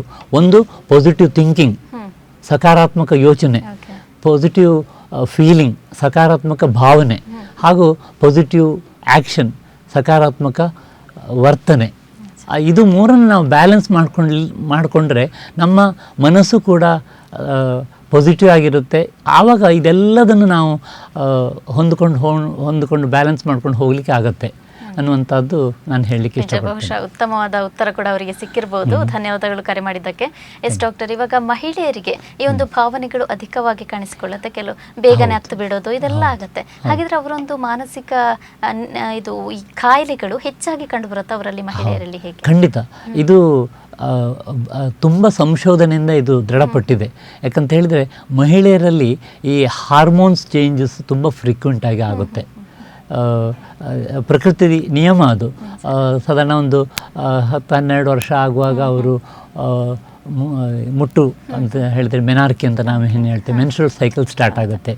ಆವಾಗಲಿಂದನೇ ಅವರಲ್ಲಿ ಈ ಹಾರ್ಮೋನ್ಸ್, ಈ ಈಸ್ಟ್ರೋಜನ್, ಪ್ರೊಜೆಸ್ಟ್ರಾನ್ ಇರ್ಬೋದು, ಅದೆಲ್ಲ ಈ ಮಾಸಕ್ಕೆ ತಿಂಗಳಲ್ಲಿ ಚೇಂಜ್ ಆಗ್ತಾ ಹೋಗುತ್ತೆ. ಈ ಋತುಮತಿ ಆಗುವಾಗ ಅವರು ಆ ಟೈಮಲ್ಲಿ, ಮತ್ತು ಮೆನ್ಸ್ಟ್ರುಯಲ್ ಸೈಕಲ್ ಸ್ಟಾರ್ಟ್ ಆಗುವ ಕೆಲವು ದಿನಗಳ ಮುಂಚೆ ಈ ಹಾರ್ಮೋನ್ ಬದಲಾವಣೆಯಿಂದ ಅವರ ಒಂದು ಮನೋಸ್ಥಿತಿಯಲ್ಲಿ ಕೂಡ ನಾವು ಬದಲಾವಣೆ ಕಾಣ್ತೇವೆ. ಅದಕ್ಕೆ ನಾವು ಡಿಸ್ಫೋರಿಕ್ ಮೂಡ್, ಪ್ರೀ ಮೆನ್ಸ್ಟ್ರುಯಲ್ ಡಿಸ್ಫೋರಿಯಾ ಅಂತ ಹೇಳ್ತೇವೆ. ಅದು ಸಾಮಾನ್ಯವಾಗಿ ಇಡೀ ಪ್ರತಿ ತಿಂಗಳ ಬದಲಾವಣೆಯಲ್ಲಿ ನಾವು ನೋಡ್ತೇವೆ. ಹಾಗೂ ಅವರು ಪ್ರೆಗ್ನೆನ್ಸಿ ಆಗುವಾಗ, ಡೆಲಿವರಿ ಆಗುವಾಗ, ಮಗು ಹುಟ್ಟಿದಾಗ, ಆ ಪೋಸ್ಟ್ ಪಾರ್ಟಮ್ ಪೀರಿಯಡಲ್ಲಿ ಇರ್ಬೋದು, ಅಥವಾ ಮುಟ್ಟು ನಿಲ್ಲುವ ಸಂದರ್ಭದಲ್ಲಿ ನಾವು ಮೆನೋಪಾಸ್ ಅಂತ ಹೇಳ್ತೇವೆ. ಆ ಮುಟ್ಟು ನಿಂತಾಗ ಈ ಹಾರ್ಮೋನ್ಸ್ ಎಲ್ಲ ಸ್ಟಾಪ್ ಆಗುತ್ತೆ, ಈಸ್ಟ್ರೋಜನ್, ಪ್ರೊಜೆಸ್ಟ್ರಾನ್ ಪ್ರೊಡಕ್ಷನ್ ಎಲ್ಲ ಸ್ಟಾಪ್ ಆಗುತ್ತೆ. ಆವಾಗ ಪೋಸ್ಟ್ ಮೆನೋಪಾಸಲ್ ಅಥವಾ ಪೆರಿಮೆನೋಪಾಸಲ್ ಅಂತ ಹೇಳ್ತೇವೆ. ಇದೆಲ್ಲ ಒಂದು ಹಾರ್ಮೋನ್ಸ್ ಅನ್ನುವಂಥದ್ದು ಮೆದುಳಿನ, ನಾನು ಈಗಾಗಲೇ ಹೇಳಿದ್ನಲ್ಲ, limbic system, hypothalamus, pituitary, adrenal gland, ಈ ಒಂದು ಸೈಕಲಲ್ಲಿ ಹಾರ್ಮೋನ್ಸ್ ಕೂಡ ಎಫೆಕ್ಟ್ ಮಾಡಿ ಅವರ ಮನೋಸ್ಥಿತಿ ಕೂಡ ಬದಲಾವಣೆ ಆಗುತ್ತೆ, ಇಮೋಷನ್ಸ್ ಅಪ್ಸೆಟ್ ಆಗುತ್ತೆ. ಅವರ ಒಂದು ಈ ಸೈಕಲಾಜಿಕಲ್ ಸ್ಟೆಬಿಲಿಟಿ ಏನುಂಟು, ಇಮೋಷನಲ್ ಬ್ಯಾಲೆನ್ಸಿಂಗ್ ಏನುಂಟು, ಅದು ಒಂದೊಂದು ಸಲ ತುಂಬ ಕಷ್ಟ ಆಗುತ್ತೆ. ಸಡನ್ನಾಗಿ ಅಳು ಬರುವಂಥದ್ದು, ಅಥವಾ ಸಡನ್ನಾಗಿ ಅವರಿಗೆ ಕೋಪ ಬರುವಂಥದ್ದು, ಅದನ್ನೆಲ್ಲ ನಾವು ನೋಡ್ತೇವೆ ಸಾಧಾರಣವಾಗಿ. ಅಥವಾ ಖಿನ್ನತೆ ಇರ್ಬೋದು, ಈ ಮೆನ್ಸ್ಟ್ರುಯಲ್ ಸೈಕಲ್ ಸ್ಟಾರ್ಟ್ ಆಗುವ ಕೆಲವು ಸಮಯದ ಮುಂಚೆ, ಅಥವಾ ಸೈಕಲ್ಸ್ ಆಗುವಾಗ, ಅಥವಾ ಈ ಮೆನ್ಸ್ಟ್ರುಯೇಷನ್ ಸ್ಟಾಪ್ ಆಗುವಾಗ ನಾವು ಖಿನ್ನತೆ, ಈ ಡಿಪ್ರೆಷನ್ ಅಂತ ಏನು ಹೇಳ್ತೇವೆ, ಅದನ್ನು ನಾವು ತುಂಬ ಸಾಮಾನ್ಯವಾಗಿ ಕಾಣ್ತೇವೆ. ಅದರಿಂದ ಹೆಂಗಸರಲ್ಲಿ ಈ ಹಾರ್ಮೋನ್ಸ್ ಅನ್ನುವಂಥದ್ದು ಬದಲಾವಣೆ ಆಗುವ ಕಾರಣ they will be more prone for psychological problems ಅಂತ ಹೇಳ್ಬೋದು. ಓಕೆ, ಇನ್ನು ಜೀವನ ಕ್ರಮ ಕೂಡ ನಮ್ಮ ಒಂದು ಆರೋಗ್ಯದ ಮೇಲೆ ಸಾಕಷ್ಟು ಪರಿಣಾಮ ಬೀರುತ್ತೆ. ಹಾಗಿದ್ರೆ ಮನೋದೈಹಿಕ ಕಾಯಿಲೆಗೂ ಒಂದು ಜೀವನ ಕ್ರಮ ಕಾರಣ ಆಗತ್ತಾ ಹೇಗೆ? ತುಂಬ ಅದರಲ್ಲಿ ಜೀವನ ಶೈಲಿ ಎನ್ನುವಂಥದ್ದು ನಮ್ಮ ಮನಸ್ಸಿಗೆ ಸಂಬಂಧಪಟ್ಟಂಥ ಕಾಯಿಲೆಗಳಲ್ಲಿ ಮಹತ್ವದ ಪಾತ್ರ ವಹಿಸ್ತದೆ. ಯಾಕಂತ ಹೇಳಿದರೆ ಈ ಲೈಫ್ ಸ್ಟೈಲ್ ಡಿಸೀಸ್ ಅಂತಲೇ ಹೇಳ್ಬೋದು. ಈಗ ಅದು ಒಬೆಸಿಟಿ ಇರ್ಬೋದು, ಡಯಾಬಿಟಿಸ್ ಇರ್ಬೋದು, ಅಥವಾ ಬೇರೆ ಬೇರೆ ಎಂಡೋಕ್ರೈನಲ್ ಪ್ರಾಬ್ಲಮ್ಸ್ ಇರ್ಬೋದು. ಅದೆಲ್ಲ ಕೂಡ ನಮ್ಮ ಲೈಫ್ ಸ್ಟೈಲ್ ಅಥವಾ ನಿದ್ರಾಹೀನತೆ ಇರ್ಬೋದು.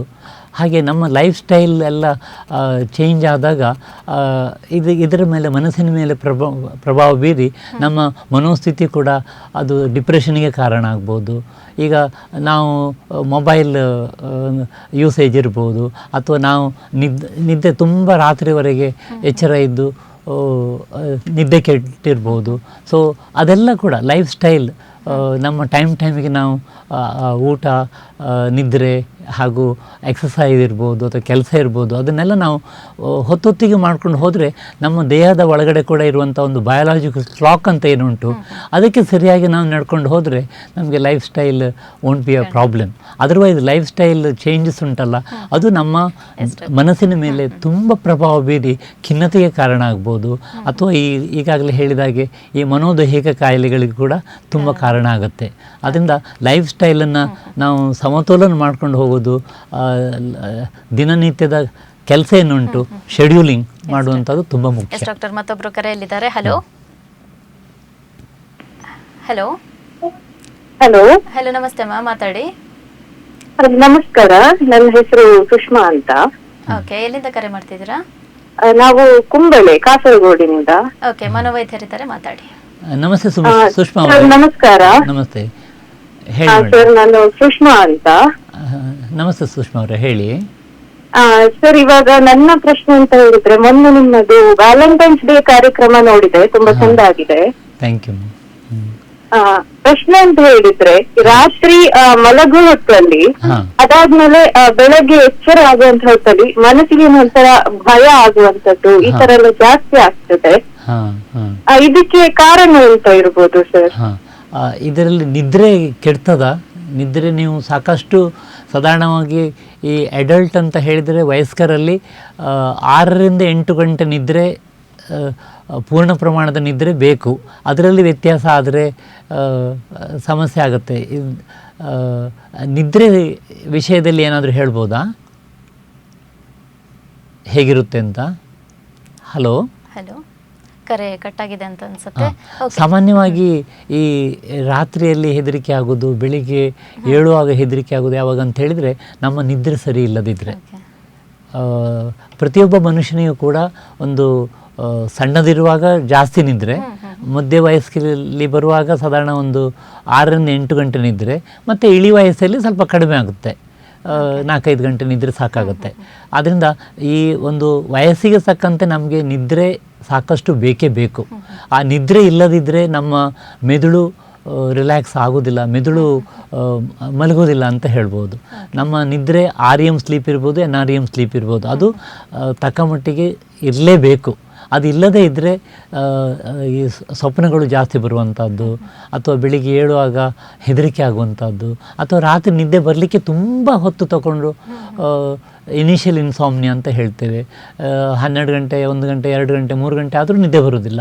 ಬೆಳಿಗ್ಗಿನ ಜಾವಕ್ಕೆ ನಿದ್ರೆ ಬರುತ್ತೆ, ಮತ್ತೆ ಏಳಲಿಕ್ಕಾಗೋದಿಲ್ಲ. ಕೆಲಸಕ್ಕೆ ಹೋಗಬೇಕು, ಏಳಲೇಬೇಕು. ಆಗ ಅರ್ಧ ನಿದ್ರೆಯಲ್ಲಿ ಎದ್ದು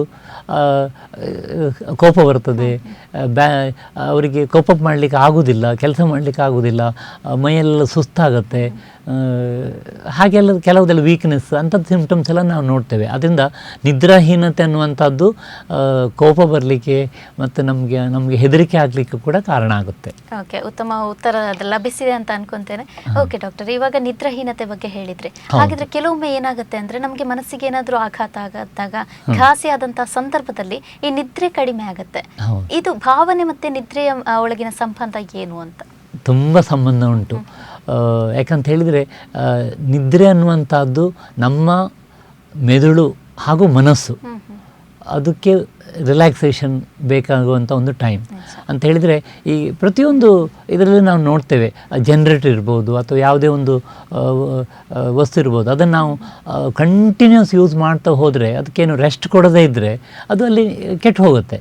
ಹಾಗೆ ನಮ್ಮ ಮೆದುಳಿಗೂ ಕೂಡ ಒಂದು ರೆಸ್ಟ್ ಬೇಕು. ಅದು ಚಾರ್ಜ್ ಆಗಬೇಕಾದ್ರೆ ಅದಕ್ಕೆ ರೆಸ್ಟ್ ಬರಲೇಬೇಕು. ಆದ್ದರಿಂದ ನಾವು ಈ ನಿದ್ರೆ ಅಂಶ ಇಲ್ಲದೇ ಇದ್ದರೆ ಮೆದುಳು ಸರಿ ಕೆಲಸ ಮಾಡೋದಿಲ್ಲ.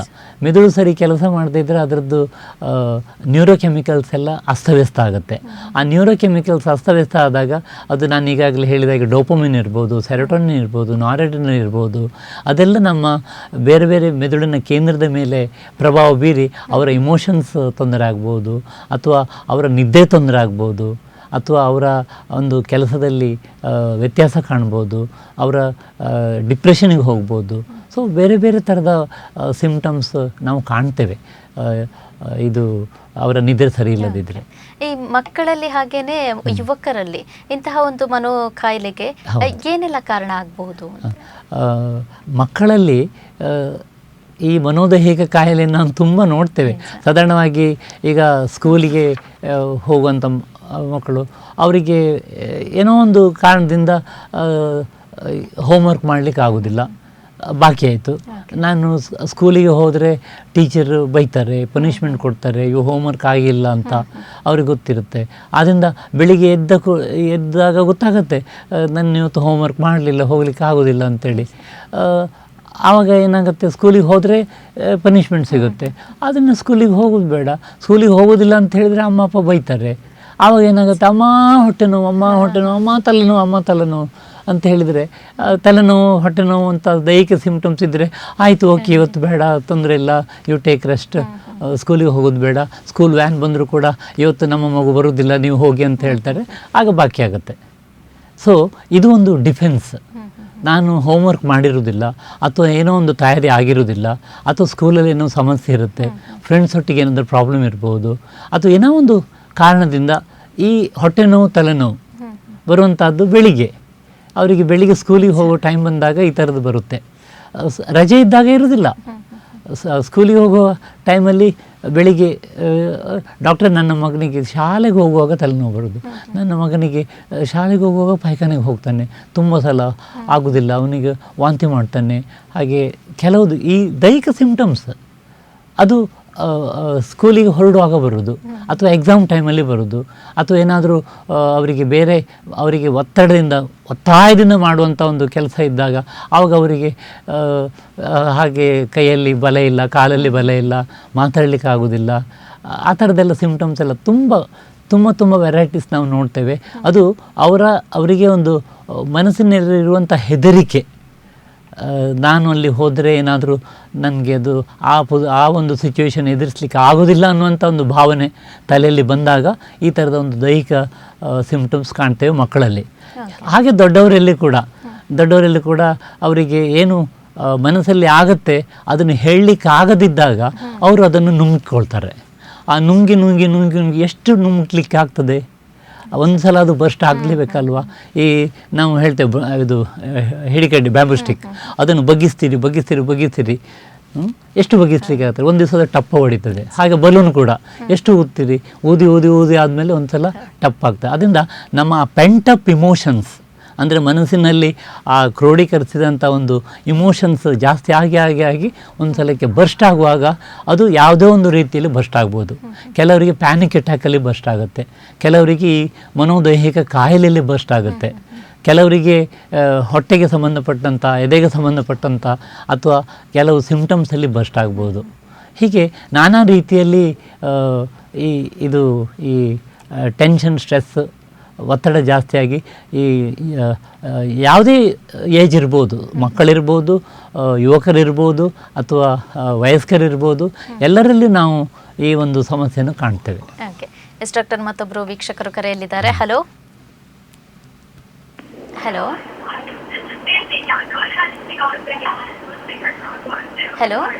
ಆದಷ್ಟು ನಿಮ್ಮ ಟಿವಿ ವಾಲ್ಯೂಮನ್ನು ಮ್ಯೂಟ್ ಮಾಡಿ ಆಮೇಲೆ ಮಾತಾಡಿ ಅಂತ ಹೇಳ್ತಾ.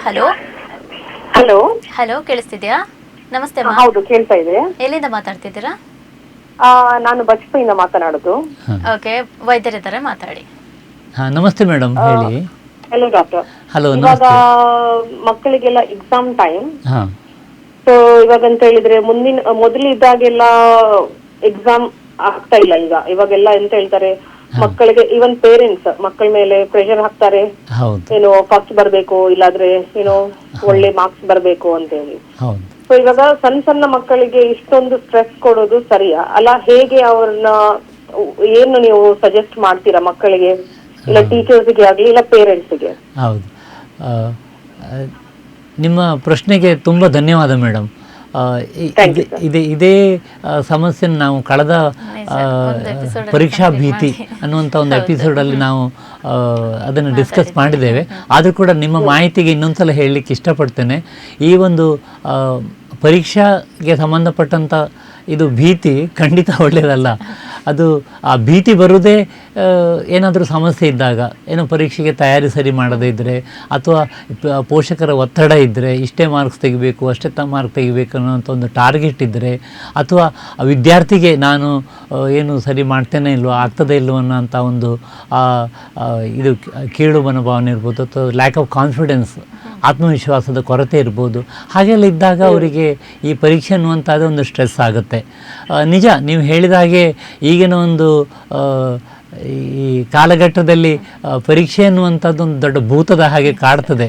ಯಾಕಂತ ಹೇಳಿದರೆ ಪರೀಕ್ಷೆ ಪರ್ಫಾರ್ಮೆನ್ಸ್ ಅದು ನಮ್ಮ ಮುಂದಿನ ಭವಿಷ್ಯಕ್ಕೆ ದಾರಿಯಾಗುವಂಥ ಒಂದು ಶೈಕ್ಷಣಿಕ ವ್ಯವಸ್ಥೆ ನಮ್ಮಲ್ಲಿದೆ. ನಿಜ, ಅದು ಆ ವ್ಯವಸ್ಥೆ ಚೇಂಜ್ ಆಗಬೇಕು. ನಾವು ಮಕ್ಕಳನ್ನು ನೋಡುವಂಥ ಒಂದು ರೀತಿ ಚೇಂಜ್ ಆಗಬೇಕು. ಅವರಿಗೆ ಒತ್ತಡ ಹೇರುವಂಥ ಪರಿಸ್ಥಿತಿ ಬರಬಾರ್ದು. ಅದು ಪರೀಕ್ಷೆ ಹತ್ತಿರ ಬಂದಾಗ ಅವರು ನಿದ್ದೆ ಕೆಟ್ಟು, ಊಟ ಕೆಟ್ಟು ಸ್ಟಡಿ ಮಾಡುವಂಥದ್ದು ಕೂಡ ಅದು ಸರಿಯಲ್ಲ. ಶುರುವಿಂದನೇ, ಶೈಕ್ಷಣಿಕ ವರ್ಷ ಪ್ರಾರಂಭದಿಂದನೇ ಅವರು ತಯಾರಿ ಮಾಡಿಕೊಂಡಿದ್ದರೆ ಕಡೆಗೆ ಪರೀಕ್ಷೆ ಟೈಮಲ್ಲಿ ಅವರಿಗೆ ಸ್ಟ್ರೆಸ್ ಆಗುವಂಥ ಪರಿಸ್ಥಿತಿ ಬರುವುದಿಲ್ಲ. ಅದನ್ನ ಹಲವಾರು ವ್ಯವಸ್ಥೆ ಸರಿ ಆಗುವಂಥದ್ದು ಇದೆ. ಅದೆಲ್ಲ ಸರಿ ಆದರೆ ಮಕ್ಕಳು ಈ ಪರೀಕ್ಷೆಯನ್ನು ಲೀಲಾಜಾಲವಾಗಿ ಎದುರಿಸಲಿಕ್ಕೆ ಸಾಧ್ಯ ಆಗುತ್ತೆ ಅಂತ ನಾನು ಹೇಳ್ತೀನಿ. ನಿಜ, ಉತ್ತಮ ಉತ್ತರ ಕೂಡ ನಿಮಗೆ ಲಭಿಸ್ತು ಅಂತ ಹೇಳ್ತೇವೆ. ಹಲೋ, ಲೈನಲ್ಲಿ ಇದ್ದೀರಾ? ಹೌದು ಹೌದು, ನಿಮ್ಮ ಉತ್ತಮ ಪ್ರಶ್ನೆಗೆ ಧನ್ಯವಾದಗಳು ma'am. Thank you so much. Thank you. Yes doctor, ಇವಾಗ ಮಾತಾಡ್ತಾ ಇದ್ರು, ಸಮಾಜದಲ್ಲಿ ಕೆಲವೊಂದು ಹೀಗೆ ಆಗ್ತಾ ಇರತ್ತೆ, ಮಕ್ಕಳ ಭಯಕ್ಕೆ ಇದು ಕೂಡ ಮಾನಸಿಕ ಕಾಯಿಲೆಗೆ ಕಾರಣ ಆಗತ್ತಂತೆ. ಇನ್ನೊಂದು ಪ್ರಮುಖವಾಗಿ ಹೇಳೋದಾದ್ರೆ, ಕೆಲವೊಂದು ದುಶ್ಚಟಗಳಿರ್ಬೋದು, ಈಗಿನ ಯುವಕರು ದುಶ್ಚಟಕ್ಕೆ ಒಳಗಾಗ್ತಾರೆ. ಇನ್ನು ಅವರಿಗೆ ಆ ಟೈಮಲ್ಲಿ ಒಂದು ಭಾವನೆ ಬದಲಾಗತ್ತೆ, ಆದ್ರೆ ಇದು ಮುಂದೆ ಒಂದು ಕಾಯಿಲೆಗೆ ಕಾರಣ ಆಗತ್ತೆ. ಹಾಗಿದ್ರೆ ಈ ದುಶ್ಚಟದಲ್ಲಿ ಏನ್ ಬದಲಾವಣೆ ಆಗುತ್ತೆ, ಹೇಗೆ ಅವರ ಮನಸ್ಸೊಂದು ಪರಿವರ್ತನೆ ಆಗತ್ತೆ, ಅದು ಹೇಗೆ ಕಾರಣ ಆಗತ್ತೆ ಸಮಸ್ಯೆಗೆ? ಹೌದು, ಇದು ಕೂಡ ಈಗಿನ ಒಂದು ಪ್ರಚಲಿತ ಸಮಾಜ ನಾವು ನೋಡುವಂಥದ್ದು ತುಂಬ. ಯಾಕಂತ ಹೇಳಿದರೆ ದುಶ್ಚಟಗಳಂತ ಹೇಳುವಾಗ ಅದು ಅಡಿಕ್ಷನ್ಸ್, ಅದು ಆಲ್ಕೋಹಾಲ್ ಅಡಿಕ್ಷನ್ ಇರ್ಬೋದು, ಡ್ರಗ್ ಅಡಿಕ್ಷನ್ ಇರ್ಬೋದು. ಈಗ ಅದಂತೂ ತುಂಬ ರ್ಯಾಂಪೆಂಟಾಗಿ ನಾವು ನೋಡ್ತೇವೆ. ಅದು ಯುವಕರಲ್ಲಿ ಅವರಿಗೆ ಈ ಸಂತೋಷ ಎಲ್ಲಿ ಸಿಗುತ್ತೆ, ಖುಷಿ ಎಲ್ಲಿ ಸಿಗುತ್ತೆ, ಅದು ಒಂದು ಮರೀಚಿಕೆ ಥರ ಆದಾಗ ಅವರು ಅದನ್ನು ಹುಡ್ಕೊಂಡು ಹೋಗ್ತಾರೆ. ಆ ಹುಡ್ಕೊಂಡು ಹೋಗೋ ಹಾದಿ ಸರಿ ಇಲ್ಲದಿದ್ದರೆ ಅವರು ಖಂಡಿತ ಈ ಥರದ ದುಶ್ಚಟಗಳಿಗೆ ಬಲಿಯಾಗ್ತಾರೆ. ಅವರ ಈ ಅಡೋಲಸೆಂಟ್ ಪೀರಿಯಡಲ್ಲಿ ಏನು ಸಿಗಬೇಕು ಅದು ಸಿಗದಾಗ, ಅಥವಾ ಅವರಿಗೆ ಅಥವಾ ರಿಲೇಷನ್ಶಿಪ್ ಇಶ್ಯೂ ಇರ್ಬೋದು, ವಿದ್ಯಾಭ್ಯಾಸಕ್ಕೆ ಸಂಬಂಧಪಟ್ಟಂತೆ ಇರ್ಬೋದು, ಹಾಗೆ ಅವರಿಗೆ ಚಾಲೆಂಜಸನ್ನು ಹ್ಯಾಂಡ್ಲ್ ಮಾಡಲಿಕ್ಕೆ ಆಗದಿದ್ದಾಗ ಅವರು ಸುಲಭ ದಾರಿಯಲ್ಲಿ ಸಂತೋಷ ಎಲ್ಲಿ ಸಿಗ್ತದೆ ಅಂತ ನೋಡಲಿಕ್ಕೆ ಹೋಗ್ತಾರೆ. ಹಾಗೆ ಅವರಿಗೆ ರಾಂಗ್ ಗೈಡೆನ್ಸ್ ಸಿಕ್ಕಿದರೆ, ರಾಂಗ್ ಮಾಡೆಲ್ ಸಿಕ್ಕಿದರೆ, ಆ ಟೈಮಲ್ಲಿ ಅವರು ದುಶ್ಚಟಕ್ಕೆ ಬಲಿಯಾಗ್ತಾರೆ. ಹಾಗೆ ಬಲಿಯಾದಾಗ ಅದು ಡ್ರಗ್ಸ್ ಇರ್ಬೋದು, ಆಲ್ಕೋಹಾಲ್ ಇರ್ಬೋದು, ಅದೆಲ್ಲ ಶುರುವಿಗೆ ಪ್ರಾರಂಭ ಆಗೋದು ಏನೋ ಒಂದು ಖುಷಿಗೋಸ್ಕರ ಅಥವಾ ಕುತೂಹಲಕ್ಕೋಸ್ಕರ. ಹಾಗೆ ಪ್ರಾರಂಭ ಆದದ್ದು ಅದು ಜಾಸ್ತಿ ಆಗಿ ಅದು ನಮ್ಮ ದೇಹದ ಮೇಲೂ ಮನಸ್ಸಿನ ಮೇಲೂ ಕೂಡ ಪ್ರಭಾವ ಬೀಳ್ತದೆ.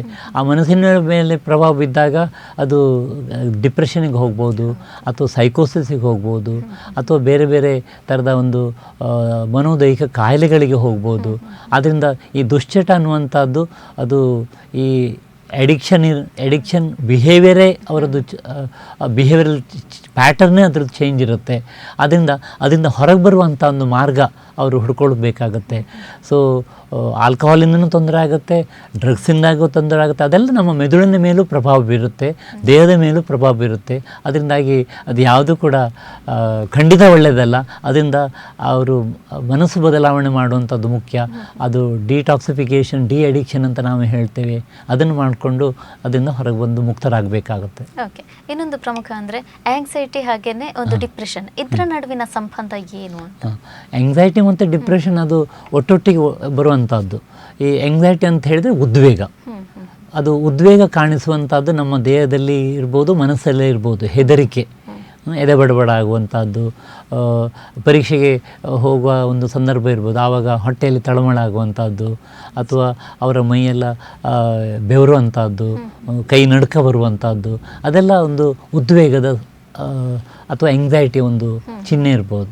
ಅಥವಾ ಕೆಲವರಿಗೆ ಸಡನ್ನಾಗಿ ಪ್ಯಾನಿಕ್ ಅಟ್ಯಾಕ್ ಥರ ಹಾಗೆ ಕೂಡ ಆಗಿ ಉದ್ವೇಗದ ಲಕ್ಷಣ ಕಾಣ್ತೇವೆ.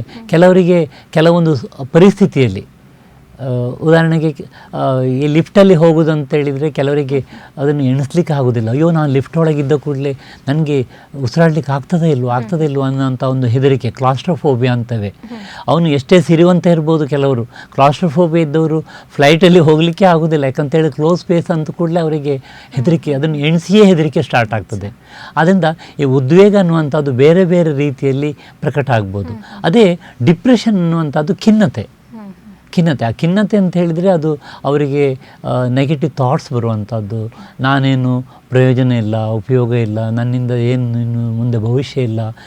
ತುಂಬ ಸಾಧನೆ ಮಾಡಿರ್ತಾರೆ, ಆದರೆ ಈ ಡಿಪ್ರೆಷನ್ಗೆ ಹೋದಾಗ ಅವರಿಗೆ ಆ ಸಾಧನೆ ಎಲ್ಲ ಶೂನ್ಯ ಆಗಿ ಕಾಣ್ತದೆ. ಅವರಿಗೆ ಆತ್ಮವಿಶ್ವಾಸ ಕಳ್ಕೊಳ್ತಾರೆ, ಅವರ ಮೇಲೆ ನಂಬಿಕೆ ಇರುವುದಿಲ್ಲ. ಮತ್ತು ಹಾಗೂ ಅವರಿಗೆ ಪರಿಸ್ಥಿತಿಯ ಮೇಲೂ, ಅಂದರೆ ಎನ್ವಿರಾನ್ಮೆಂಟ್ ಮೇಲೂ ಕೂಡ ಅವರಿಗೆ ಭರವಸೆ ಇರುವುದಿಲ್ಲ. ನನಗೆ ಯಾರು ಸಹಾಯ ಮಾಡಲಿಕ್ಕಿಲ್ಲ, ನನಗೇನು ಮುಂದೆ ಭವಿಷ್ಯ ಇಲ್ಲ, ಆ ಥರ ಒಂದು ನೆಗೆಟಿವ್ ಥಿಂಕಿಂಗ್, ನೆಗೆಟಿವ್ ಥಾಟ್ಸ್ ಅಂತ ನಾವೇನು ಹೇಳ್ತೇವೆ ಅದು ಆಗುತ್ತೆ. ಹಾಗೆ ಅವರ ಇಮೋಷನ್ಸ್ ಕೂಡ ಖಿನ್ನತೆ, ಲೋ ಮೂಡ್, ಹಾಗೆ ಯಾವುದರಲ್ಲಿ ಇಂಟ್ರೆಸ್ಟ್ ಇಲ್ಲ, ಏನು ಬೇಡ. ಮುಂಚೆ ಎಲ್ಲ ಲವಲವಿಕೆಯಿಂದಾಗಿ ಎಲ್ಲರನ್ನು ಮಾತಾಡಿಸ್ಕೊಂಡು ಹೋಗುವಂಥ ಒಂದು ವ್ಯಕ್ತಿ ಅವನಷ್ಟಕ್ಕೆ ಇರೋದು, ಏನು ಬೇಡ ಅಂತ ಸೋಷಿಯಲಿ ವಿಡ್ರಾಲ್ ಆಗುವಂಥದ್ದು, ಆ ಥರದ್ದೆಲ್ಲ ಅದು ಖಿನ್ನತೆಯ ಸಂಕೇತ. ಹಾಗೆ ನಿದ್ರೆ ಕೂಡ ಕೆಡ್ತಾರೆ, ನಿದ್ರೆ ಮಾಡೋದಿಲ್ಲ, ಊಟ ಮಾಡೋದಿಲ್ಲ, ಕೆಲಸಕ್ಕೆ ಹೋಗೋದಿಲ್ಲ. ಹಾಗೆ ಅವರಿಗೆ ಜೀವನವೇ ಒಂದು ಕಷ್ಟ ಅನಿಸುತ್ತೆ. ಹಾಗೆ ಸೂಯಿಸೈಡಲ್ ಥಾಟ್ಸ್ ಎಲ್ಲ ಬಂದು ಅಂಥ ಡಿಪ್ರೆಷನ್ ಇರುವಂಥ ವ್ಯಕ್ತಿಗಳು ಆತ್ಮಹತ್ಯೆ ಕೂಡ ಮಾಡಿಕೊಳ್ಳುವಂಥದ್ದು ನಾವು ತುಂಬ ನೋಡ್ತೇವೆ. ಅದು ತಡೆಗಟ್ಟಬಹುದಾದ ಒಂದು ಸಾವು. ಆದ್ದರಿಂದ ಈ ಡಿಪ್ರೆಷನ್ ಆತ್ಮಹತ್ಯೆಗೆ ಹೋಗುವಷ್ಟು ನಾವು ಖಂಡಿತ ಬಿಡಬಾರ್ದು. ಅದನ್ನು ಐಡೆಂಟಿಫೈ ಮಾಡಿ ಟ್ರೀಟ್ಮೆಂಟ್ ಕೊಟ್ಟು ಅವರಿಗೆ ಮೆಡಿಸಿನ್ ಅಂತಲ್ಲ, ಅವರಿಗೆ ಸಾಂತ್ವನ ಇರ್ಬೋದು. ಈ ಕಷ್ಟದಲ್ಲಿರುವಂಥ ಒಂದು ಸೈಕಲಾಜಿಕಲ್ ಸ್ಟ್ರೆಸ್ಸಲ್ಲಿ ಇರುವಂಥ ಅವರಿಗೆ ಬೇಕಾಗೋದು ಹೆಲ್ಪಿಂಗ್ ಹ್ಯಾಂಡ್. ಆ ಹೆಲ್ಪಿಂಗ್ ಹ್ಯಾಂಡ್ ಅನ್ನುವಂಥದ್ದು ವೈದ್ಯರಿಂದನೇ ಬರಬೇಕಂತೇಳಿ ಇಲ್ಲ. ಅದು ಯಾರು ಒಬ್ಬ ಕ್ಲೋಸ್ ಫ್ರೆಂಡ್ ಆಗ್ಬೋದು ಅಥವಾ ಮನೆಯವರಾಗ್ಬೋದು, ಅವರು ಅದನ್ನು ದುಃಖವನ್ನು ಹಂಚಿಕೊಳ್ಳುವಂಥ ಒಂದು ತಾಣ ಬೇಕಷ್ಟೇ. ಅವರಿಗೆ ರಿಲಯಬಲ್ ಅಂತ ಅನಿಸಿದರೆ ಅವರು ಹಂಚಿಕೊಂಡ್ರೆ ಯಾವಾಗಲೂ ಹೇಳ್ತಾರಲ್ಲ, ಸುಖ ಹಂಚಿಕೊಂಡ್ರೆ ಜಾಸ್ತಿ ಆಗ್ತದೆ, ದುಃಖ ಹಂಚಿಕೊಂಡ್ರೆ ಕಡಿಮೆ ಆಗುತ್ತೆ ಅಂತ. ಹಾಗೆ ಅದು ಹಂಚಿಕೊಳ್ಳುವಂಥದ್ದು, ವೆಂಟಿಲೇಷನ್ ಮಾಡುವಂಥದ್ದು, ಅದೆಲ್ಲ ಅವರಿಗೆ ಈ ಖಿನ್ನತೆಯಿಂದ ಹೊರಗೆ ಬರಲಿಕ್ಕೆ ಸಹಾಯ ಆಗುತ್ತೆ. ಓಕೆ, ಇನ್ನು ಕೊನೆಯದಾಗಿ ಒಂದು ವೀಕ್ಷಕರಿಗೆ ಸಂದೇಶ ನೀಡೋದಾದರೆ? ವೀಕ್ಷಕರಿಗೆ ನಾನು ಈ ಮನೋದೈಹಿಕ ವಿಚಾರವಾಗಿ ಹೇಳೋದೇನಂತ ಹೇಳಿದರೆ, ಈ ಯಾವಾಗ ನಮಗೆ ದೈಹಿಕ ಸಿಂಪ್ಟಮ್ಸ್ ಅಂದರೆ ಫಿಸಿಕಲ್ ಇಲ್ನೆಸ್, ಆ ಸಿಂಪ್ಟಮ್ಸ್ ಬಂದಾಗ ಅದಕ್ಕೆ ದೈಹಿಕ ಕಾಯಿಲೆ ಯಾವಾಗ ಕಾರಣ ಆಗೋದಿಲ್ಲ, ಆವಾಗ ನಾವು ಅಲ್ಲಿಗೆ ಅದನ್ನು ಬಿಡೋದಲ್ಲ. ಯಾಕಂತ ಹೇಳಿದರೆ ಒಬ್ಬ ಮನುಷ್ಯನಲ್ಲಿ ಒಂದು ಈ ದೇಹದಲ್ಲಿ ಚೇಂಜಸ್ ಆಗುತ್ತೆ, ಅವನಿಗೆ ಸಿಂಪ್ಟಮ್ಸ್ ಅಥವಾ ಲಕ್ಷಣಗಳು, ಕಾಯಿಲೆ ಲಕ್ಷಣ ಕಾಣ್ಕೊಳ್ತವೆ ಅಂತೇಳಿ ಹೇಳಿದರೆ ಅದಕ್ಕೇನಾದರೂ ಒಂದು ಕಾರಣ ಇದ್ದೇ ಇರಬೇಕು. ಏನೂ ಕಾರಣ ಇಲ್ಲದೆ ಅವನು ಬಳಲುವುದಿಲ್ಲ. ಆ ಕಾರಣಗಳು ಮಾತ್ರ ಈ ಯಾಕೆ ಬರುತ್ತೆ ಅನ್ನುವಂಥದ್ದು ಪರಿಶೀಲನೆ ಮಾಡುವಂಥದ್ದು ನಮ್ಮ ವೈದ್ಯರ ಕರ್ತವ್ಯ. ಆದ್ದರಿಂದ ಅವನಿಗೇನು ಫಿಸಿಕಲ್ ಪ್ರಾಬ್ಲಮ್ ಇಲ್ಲ ಅಂದ್ಕೊಳ್ಳಿ, ಏನೂ ಪ್ರಾಬ್ಲಮ್ ಇಲ್ಲ ಅಂತಲ್ಲ. ಫಿಸಿಕಲ್ ಇಲ್ನೆಸ್ ಇಲ್ಲದಾಗ ಯಾಕೆ ಹೀಗೆ ಬಳಲ್ತಾರೆ ಅಂತ ನಾವೊಂದು ನೆಕ್ಸ್ಟ್ ಒಂದು ಸ್ಟೆಪ್ಪಿಗೆ ಹೋಗಿ ಅದಕ್ಕೆ ಮನಸ್ಸು ಕಾರಣ ಇರಬಹುದಾ ಅನ್ನುವಂಥದ್ದು ನಮ್ಮಲ್ಲಿ ಒಂದು ಪರಿಜ್ಞಾನ ಬರಬೇಕು. ಹಾಗೆ ನಾವು ನೋಡಿದಾಗ ನಮಗೆ ಕಾರಣ ಖಂಡಿತ ಕಾಣಿಸುತ್ತೆ. ಅವರಿಗೆ ಇರುವಂಥ ಒಂದು ಅಂಡರ್ಲೈನ್ ಡಿಪ್ರೆಷನ್ ಇರ್ಬೋದು. ನಮ್ಮ ಭಾರತದಂಥ ದೇಶದಲ್ಲಿ ಆ ಡಿಪ್ರೆಷನ್ ವ್ಯಕ್ತವಾಗೋದೇ ದೈಹಿಕದ ಸಿಂಪ್ಟಮ್ಸ್ ಮೂಲಕ. ಕೈಯಲ್ಲೆಲ್ಲ ಮಿರಿಮಿರಿ ಆಗುವಂಥದ್ದು, ಕಾಲಲ್ಲೆಲ್ಲ ಮಿರಿ ಆಗುವಂಥದ್ದು, ಎಂಕ ಸೂ ಬರ್ಕೊಂಡು, ವೈತಲೆಕ್ಕ ಹಾಕೊಂಡು, ಅಂಚು ಹಾಕೊಂಡು, ಇಂಚು ಹಾಕೊಂಡು, ಅಂದರೆ ವೇಗ್ ಸೊಮ್ಯಾಟಿಕ್ ಸಿಂಪ್ಟಮ್ಸ್. ನಾವು ಟೆಸ್ಟ್ ಮಾಡಿದರೆ ಎಲ್ಲ ಸರಿ ಇರುತ್ತೆ, ಆದರೆ ಅವರಿಗೆ ಸಿಂಪ್ಟಮ್ಸ್ ಮಾತ್ರ ಇರುತ್ತೆ. ತಲೆ ಬೆಚ್ಚ ಹಾಕೊಂಡು, ತಲೆ ಭಾರ ಹಾಕೊಂಡು, ತಲೆಯೆಲ್ಲ ವೈಪುನು ಹಾಗೆಲ್ಲ ಹೇಳ್ತಾರಲ್ಲ. ಆವಾಗ ನಮಗೆ ನಾವು ವೈದ್ಯರಾಗಿ ಒಂದು ಸ್ಟೆಪ್, ಇದು ಯಾವುದೇ ಒಂದು ಕಾಯಿಲೆಯ ಅಂದರೆ ದೈಹಿಕ ಕಾಯಿಲೆ ಲಕ್ಷಣ ಆಗಿ ಕಾಣೋದಿಲ್ಲ ಅಂತ ಅನಿಸುವಾಗ ನಾವು ಅದು ಡಿಪ್ರೆಷನ್ ಸಿಂಪ್ಟಮ್ ಇರ್ಬೋದಾ, ಅದು ಮನೋದೈಹಿಕ ಕಾಯಿಲೆ ಇರ್ಬೋದಾ, ಮನಸ್ಸಿಗೆ ಸಂಬಂಧಪಟ್ಟದ್ದು ಇರ್ಬೋದಾ ಅಂತ ನಾವು ಯೋಚನೆ ಮಾಡಿ ಅದಕ್ಕೆ ಬೇಕಾದಂಥ ಒಂದು ಮಾರ್ಗ ಏನುಂಟು ಅದನ್ನು ನಾವು ಸಜೆಸ್ಟ್ ಮಾಡಬೇಕು. ಅದು ಖಂಡಿತವಾಗಿ ಗುಣ ಆಗುವಂಥ ಒಂದು ಕಾಯಿಲೆ, ಅದಕ್ಕೆ ತಕ್ಕುದಾದ ಚಿಕಿತ್ಸೆ, ಅದಕ್ಕೆ ಮಾತು ಇರ್ಬೋದು, ಮದ್ದಿರ್ಬೋದು, ಯಾವುದೇ ಇದ್ದರೂ ಕೂಡ ಅದಕ್ಕೆ ಒಂದು ಚಿಕಿತ್ಸೆ ಅಂತ ಇರುತ್ತೆ. ಅದನ್ನು ತಗೊಂಡ್ರೆ ಈ ಮನೋದೈಹಿಕ ಕಾಯಿಲೆಯಿಂದ ಖಂಡಿತವಾಗಿ ಸಂಪೂರ್ಣವಾಗಿ ಹೊರಬರಲಿಕ್ಕೆ ಸಾಧ್ಯತೆ ಉಂಟು. ಓಕೆ. ಡಾಕ್ಟರ್, ಇಷ್ಟೊತ್ತು ಸಾಕಷ್ಟು ಮಾಹಿತಿಯನ್ನು ನೀಡಿದ್ರಿ. ಧನ್ಯವಾದಗಳು ಡಾಕ್ಟರ್. ಧನ್ಯವಾದಗಳು. Thank you. ವೀಕ್ಷಕರೇ, ಆದಷ್ಟು ಮನಸ್ಸನ್ನು ಹಿಡಿತದಲ್ಲಿ ಇಟ್ಟುಕೊಳ್ಳೋಣ, ಆರೋಗ್ಯವಾಗಿರೋಣ ಅಂತ ಹೇಳ್ತಾ ಇದಾಗಿತ್ತು ಇವರದ ಹೆಲ್ತ್ ಟಾಕ್. ಮತ್ತಷ್ಟು ಸುದ್ದಿ ಹಾಗೂ ಮನೋರಂಜನೆಗಾಗಿ ನೋಡ್ತಾ ಇರಿ ದೈಜ್ ವರ್ಲ್ಡ್ 24/7.